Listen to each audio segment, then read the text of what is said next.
Terkadang banyak orang merasa aneh dengan ketetapan Tuhan. Misalnya dalam urusan cinta. Ada dua orang saling mencintai, saling merindukan, dan saling memikirkan. Tapi entah kenapa Tuhan tidak mempersatukan mereka, seolah-olah mempersulit jalannya. Apakah kamu sering melihat fenomena ini? Atau justru kamu sedang mengalaminya? Jika kamu sedang dalam posisi ini dan tidak tahu jawabannya, tonton video ini sampai selesai. Karena ternyata bukan Tuhan tidak merestui hubungan kalian, hanya saja kamu tidak memahami maksud di baliknya. Oke, daripada penasaran gak jelas, mari kita bahas menurut berbagai perspektif. 1. Menurut perspektif agama. Dalam perspektif takdir dalam agama, khususnya dalam Islam, hubungan antara dua orang tidak hanya bergantung pada rasa cinta, melainkan juga kehendak Tuhan yang menciptakan segala sesuatu dengan ukuran dan waktu yang tepat. Meskipun dua orang saling mencintai, tapi jika belum menjadi takdirnya, maka mereka tidak akan dipersatukan. Ini bukan karena Tuhan tidak peduli terhadap cinta mereka, melainkan karena Tuhan lebih tahu apa yang terbaik untuk keduanya di masa depan. Terkadang, cinta bisa membutakan manusia dari melihat potensi bahaya, luka, atau ketidaksesuaian yang akan datang. Maka dari itu, Tuhan memisahkan bukan untuk menyakiti, tapi untuk melindungi. Dalam banyak kasus, perpisahan justru membawa pertumbuhan, kesadaran, dan kedewasaan yang tidak mungkin terjadi jika mereka bersatu. Takdir seringkali terasa tidak adil di mata manusia, padahal di baliknya ada rencana besar yang hanya akan dipahami seiring waktu berjalan. Ketika dua orang yang saling mencintai tidak dipersatukan, bisa jadi karena cinta itu sendiri belum cukup untuk mendatangkan kebaikan, atau karena Tuhan sedang menyiapkan pertemuan lain yang lebih tepat dan lebih utuh. 2. Menurut perspektif psikologi. Dalam perspektif psikologi, cinta adalah emosi yang kuat, namun tidak selalu rasional. Dua orang bisa saling mencintai dengan sangat dalam, namun tetap tidak mampu menjalani hubungan yang sehat. Ini karena cinta saja tidak cukup tanpa adanya komunikasi yang baik, kesamaan nilai, dan kesiapan emosional. Psikologi memahami bahwa hubungan yang langgeng tidak hanya dibangun dari rasa syukur atau keterikatan, tapi karena komitmen yang terus dijaga, pengorbanan yang seimbang, dan kemampuan menyelesaikan konflik bersama. Seringkali, orang yang saling mencintai justru melukai satu sama lain karena membawa luka lama, ketakutan, atau ketidaksiapan dalam membina hubungan. Maka meskipun cinta itu nyata, Tuhan atau semesta bisa saja tidak mempersatukan mereka karena secara mental atau emosional mereka belum siap untuk saling menjaga. Dalam beberapa kasus, cinta yang tidak bersatu justru menjadi pelajaran terbesar dalam hidup, membentuk karakter dan memperkuat pribadi seseorang agar di masa depan ia lebih siap mencintai dengan cara yang lebih benar. 3. Perspektif spiritual. Dalam perspektif spiritual, khususnya yang meyakini konsep perjalanan jiwa, tidak semua cinta hadir untuk dimiliki. Beberapa hanya datang untuk mengajarkan. Jiwa manusia diyakini memiliki perjalanan panjang yang melibatkan banyak pertemuan, perpisahan, dan pelajaran antar jiwa. Ketika kamu mencintai seseorang namun tidak dipersatukan dengannya, bisa jadi itu adalah bagian dari kontrak jiwa. Sebuah kesepakatan di alam sebelum kelahiran bahwa kalian akan saling hadir untuk membawa kesadaran, bukan untuk bersama selamanya. Hubungan semacam ini seringkali sangat kuat secara emosional, terasa dalam, dan meninggalkan jejak spiritual yang mendalam, namun akhirnya harus dilepaskan.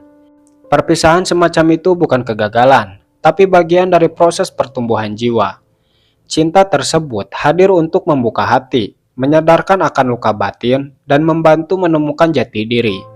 Dari sudut pandang spiritual, Tuhan tidak mempersatukan kalian bukan karena cinta itu salah, tapi karena tujuan hubungan itu telah selesai.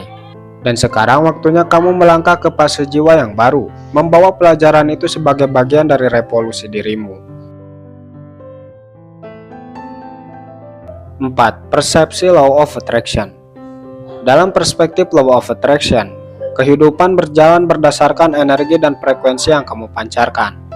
Cinta bukan hanya soal perasaan, tapi juga soal kesesuaian getaran batin. Ketika dua orang saling mencintai namun tidak bisa bersatu, bisa jadi mereka berada dalam frekuensi yang berbeda. Salah satu mungkin penuh dengan ketakutan, keraguan, atau belum benar-benar mencintai diri sendiri. Dalam hukum tarik-menarik, kamu hanya akan menarik hal-hal dan orang-orang yang selaras dengan energi dominanmu. Jadi meskipun ada cinta, tapi jika kamu atau dia masih memancarkan trauma, rasa tidak layak, atau kecemasan akan kehilangan, maka semesta tidak bisa mempersatukan kalian karena energi kalian belum siap menyatu.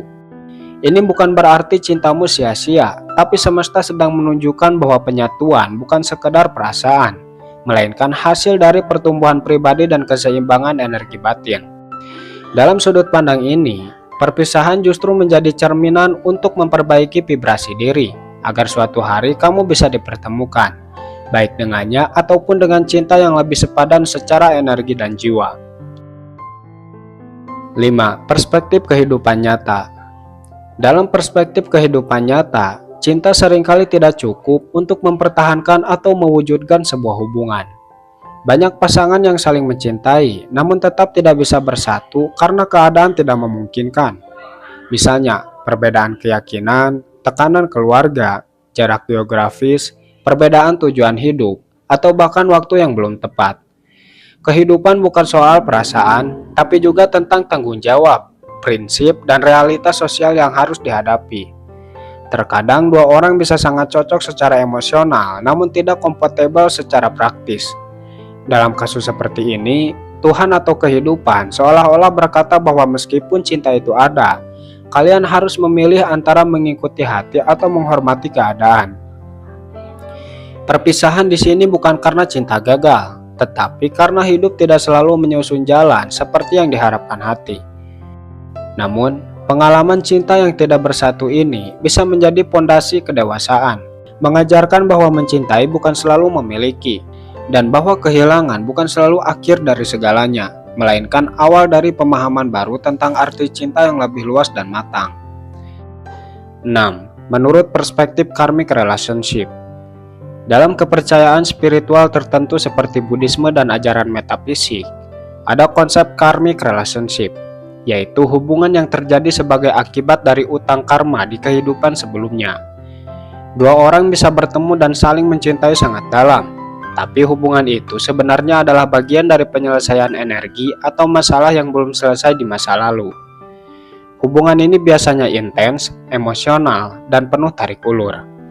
Namun setelah pelajaran atau pembayaran karma itu selesai, hubungan tersebut akan berakhir, meskipun masih ada cinta. Jadi tidak bersatunya kalian bisa jadi bukan kegagalan, tapi pertanda bahwa tugas jiwa kalian terhadap satu sama lain telah selesai. Tuhan tidak mempersatukan kalian dalam jangka panjang karena tujuan hubungan itu sudah tercapai, bukan untuk selamanya, tapi untuk menyembuhkan atau menuntaskan sesuatu dari masa lalu. 7. Perspektif sosial dan budaya. Dalam kenyataan hidup, cinta juga dibatasi oleh struktur sosial dan budaya. Banyak pasangan yang sebenarnya saling mencintai, namun terhalang oleh perbedaan status sosial, adat istiadat, ekonomi, atau aturan keluarga yang ketat. Dalam banyak budaya, keputusan untuk bersatu tidak hanya milik dua orang yang jatuh cinta, tapi juga milik keluarga besar atau komunitas. Tuhan mungkin tidak mempersatukan kalian karena secara sosial, penyatuan itu bisa membawa konflik besar, penolakan, atau penderitaan yang tidak hanya dirasakan oleh kalian berdua, tapi oleh banyak orang di sekeliling kalian. Dalam hal ini, cinta harus mengalah kepada tanggung jawab sosial yang lebih besar.